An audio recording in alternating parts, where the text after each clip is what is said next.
Ya mlaleli umsakazo ke iKhweza FM igama umzisibongo ngingwa kwaNdlovu. Ngithe ngilandele insizwa sikhulume nayo nje lonke leli sonto ngoba ke ama topics esikhuluma ngawo abaluleke kakhulu ngohlobo futhi ke elwesimanga. Mr Gumede, okunye okwesaba siyasilethele ke abantu abaseduzane nathi masibaxoxela izifiso zethu bese bethi ayingeke likhulu kakhulu angeke ukwazi ukwenza wena ngenxa ka 1 no 2 no 3 okanye mhlambe ienvironment okuyona ayikuvumi ukuthi ukwenze lokho. Kunjalo impela Gatsheni, I think ngicabanga ukuthi uthinta indawo ephezulu kakhulu ngoba enye into ebalekile Gatsheni sakhuluma ngalonto kubalekile ukuthi abantu sibazi yabo. Khona abantu mhlawumbe uzoba nevision ezobathwesa ubunzima yabo. Ingakho empilweni ngihleze ngithi empilweni uma umuntu uphila kufanele kube khona abantu abangaphezulu kwakho bese kube khona abantu abaku level yakho bese kuba khona abantu abangaphansi kwakho yabo lento le. So ikhathe iningi ukubona ngathi amanye ama visions wethu singakhuluma nabantu abathe ukuba ngaphezulu ngoba mase ikhuluma nazo nabo lezi zinto lezi azibasindi kakhulu yabo lento le ngobani bavese babantu asebekuleyo level le. So uma uyikhuluma nazo lezi uma uyikhuluma nabo lezi zinto kubalula kubona ukuthi bakwazi nokukusiza ukuthi ungaphumelela kanjani. Kodwa uma uzoyixoxela umuntu ophansi uzovesana ubona ongathi cha uyayitshena ke lona ayikho lento ayisho yabo lento le. So ngithi ngichushisa umlaleli lapho ukuthi agade na ukuthi izinto zakhe uyitshena noma into eyafaka uJoseph enkingeni enye izinto ukuthi wakhuluma amaphupho nabantu ababengamfiseli okuhle.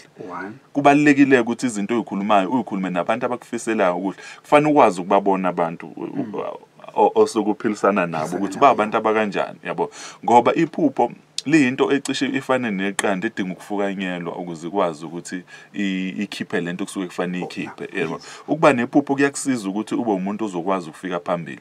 Uma ungenalo iphupho awukwazi ukuthi ufike phambili. Awuvesana ufike phambili by chance. Ingakho ngiqale ngabalo ukuthi ama companies awuvesana wenza iprofit ngechance. uNkulunkulu yonke into wayidesigner yaba njengendlela efise ngayo. Ingakho uNkulunkulu wayithola sethi kuhle. Nawe ngempilo yakho kufanele wazi ukuthi ufunani empilweni yabo. Khona abantu manje Gatsheni abazalwa abazali abamngahle into ebhlungu ukuthi imali yokufunda ikhona kodwa umuntu akazi ukuthi ufuna ukwenzani yabo lento le yabo. So angazi ngagcizelela kanjani lento leni ufunani ngempilo yakho ngoba eyakho lempilo angeke umuntu akukhethele wena ukuthi enze ukuthi wena ufunani ngempilo yakho. Abantu abafuna ukuluza iweight Gatsheni abakhulumi ngakho kakhulu uyadecide angene ku internet afunde abuza abantu ngenze njani bamtshene ukuthi kufanele wenze uABC nciphisa ukudla izinto ekanjena vuka ngalesikhathi uhamba uyojima enza sure ukuthi into oyidlayo uyayigada yabo. Zonke lezo zinto lezo because unayi end goal ukuthi nakhe ngifuna ukukuzuza yini ofanele ngiyenze. Umuntu uqala ekugcineni ebese yahlehle yokwenza yabo.